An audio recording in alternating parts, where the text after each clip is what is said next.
what made you start a YouTube channel? I wanted more let watches. alone 2 YouTube I channels. just wanted more watches. I'm not even lying.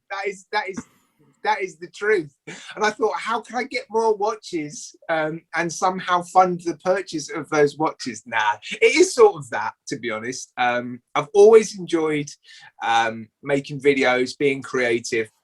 I've always also really enjoyed passing on knowledge and telling people about good deals, you know, whatever it is. You know, if I find something that I think is a bargain, I tell everyone.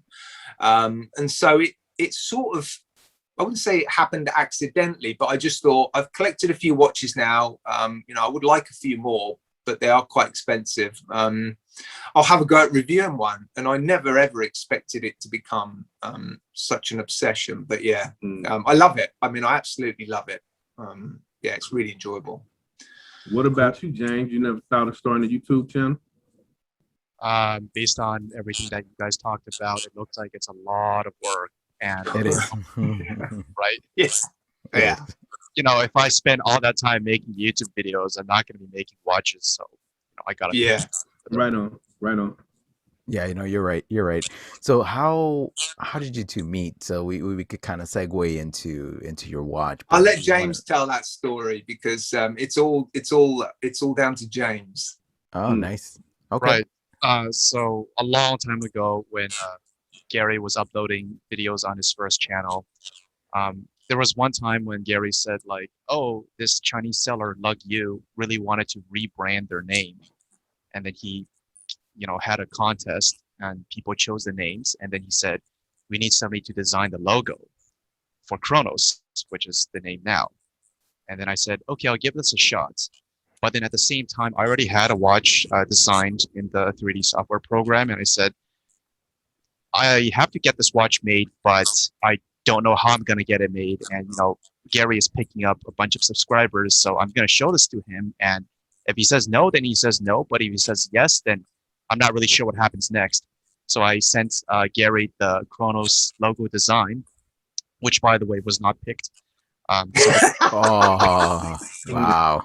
Yeah. Somebody else won that one. I But didn't. It wasn't my choice. I wasn't the one picking it, by the way. Right. Yeah, so I sent him the logo design, and then I'm like, by the way, I made a watch. Want to check it out?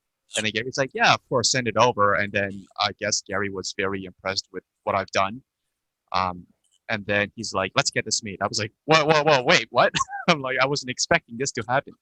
Right. So Gary presented it to his channel, his second channel, I Like Watches Too. And then over time, we received a lot of suggestions. We made some changes. And then within a few months, we got all the orders in. And then within, you know, a little less under than half a year, we got all 100 watches delivered to the customers. And this was a surreal experience for myself, seeing everything come alive. Yeah. Dan, that's very cool. Congratulations, guys. Yes, sir. So as Yeah, you mentioned, I just want to add to that. Sorry, I just want to say his initial drawings blew me away. It was a no-brainer for me, absolute no-brainer. And I think actually James might have sent the drawings to another channel, and I don't even think they responded or were interested. But as soon as I saw his initial drawings, I just looked at it and thought, this is really good. And they weren't just like flat 2D drawings. They were proper 3D professional drawings. Nice. I knew he was talented. So yeah, we did tweak the design, but wow, I mean, his first drawings just, yeah, really good. Wow. So you guys mentioned 100 watches. So let's talk about that a little bit, right? So you launched 100 watches. Were you guys surprised by the support that you got from the community? And yeah, let's talk about that initial 100. What was it like? To some degree. I'm going to take this question, James, if that's all right, because it was still quite a lot of work to sell 100 watches at cost, which is what we did. And funnily enough, we actually wanted to just make 10 watches, but the production costs of 10 watches was just unreasonable, because the costs of making molds and, you know, because this watch wasn't made with parts off a shelf. You know, it's an original design. So So we spoke to Maxi at Kronos, and Maxi said minimum order 100. And to be honest, I think Maxi was doing us a huge favor, because the minimum order now for the second run is 350, I think.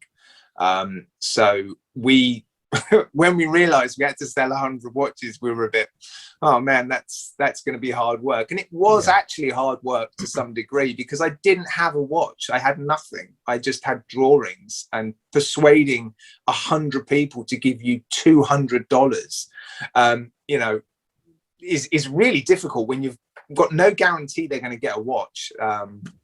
It took many videos and you know, months of sort of persuading and cajoling, and eventually we did get what we got enough buyers to buy enough watches, and yeah, everybody seems to be pretty much thrilled with it. So yeah, but it wasn't that easy. Yeah, it wasn't that easy. So first, if I'm understanding this correctly, the first time around, it wasn't Kickstarter, it wasn't Indiegogo, it was just you and your channel and basically your supporters. Yeah, I did a lot of admin, because I basically had spreadsheets all over the place. I was you know, taking orders, collecting money. You know, I did the sort of admin stuff in the background while James worked with Maxi at Kronos to basically finalize the design. And it works really well with James having, you know, the experience and the skills that he has. And you know, I was doing all the sort of front of house stuff, the videos, the collecting details of people. So yeah, we did consider Kickstarter, but then we thought, because we've got a finite number of watches, it's only 100, let's just try and avoid the fees, do it ourselves. We want to keep it as low, the cost as low as possible. We made pretty much no money. We just worked out roughly what all of our costs were going to be, and we just sold them for that amount of money. I mean, it's a dive watch with a Miyota 9015 in it. It's beautifully made, and we sold the first 100 for $200. That's crazy. You just will not find. Yeah, I mean, it's unbelievable value. The next watch is not going to be $200. Yeah. See, people fail to realize this, and I understand, because I've spoken to enough people that you get your prototype fee, right? And you're lucky that James is able to have the 3D renderings, because 3D renderings alone are expensive. I've heard costs out there from people close to between $5,000 and $8,000 just for the engineering fees, right? Just for the not even for the prototype, just the 3D renderings. Then each prototype, depending on what you want, is going to cost you, you know, anywhere between $1,500 up to $4,000. Then you have your tooling fees, because you're not using off the shelf things, right? You're not going in a catalog. So there's tooling fees for this and for that, and like those tooling fees are expensive. So people don't realize. They think, oh, we're just gonna get it made in China. Yeah, okay, but somebody still needs to set up this whole thing. Yeah. And I gotta say, you know, when you talk about stuff being made in China, I think there's this misconception that it's not particularly professional. It's sort of a bit, you know, you want a watch made, no worries, we'll just draw something on the back of a cigarette packet and we'll make it. I am blown away with the professionalism and the processes that are being gone through with James and Maxi to get not just the first watch made, but the second watch made as well. It's mind-blowing, absolutely incredible, absolutely, yeah, it's unbelievable.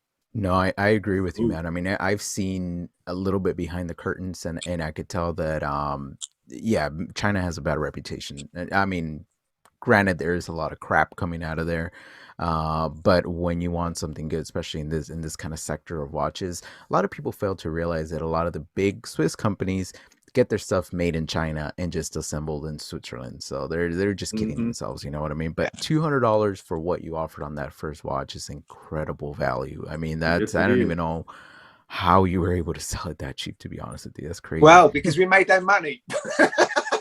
Man, that's how I mean, the amount of time that James put in was unbelievable, but we knew it was going to lead hopefully to something in the future. And it's very difficult to get people to buy a watch from two guys who have never met. I mean, we've never met, you know, we're just two guys on the opposite sides of the world. James has designed the watch. I know someone at a factory in China. It's not that easy to persuade people to buy a watch. So we just knew we had to sell it at cost just to get some sort of exposure. And we've had reviews from 5 or 6 other channels. The watch went down really, really well. So it was sort of worth it because, you know, if we can start to now grow a business, and that was done on the foundation of selling 100 watches at cost, then quite honestly, it was worth it.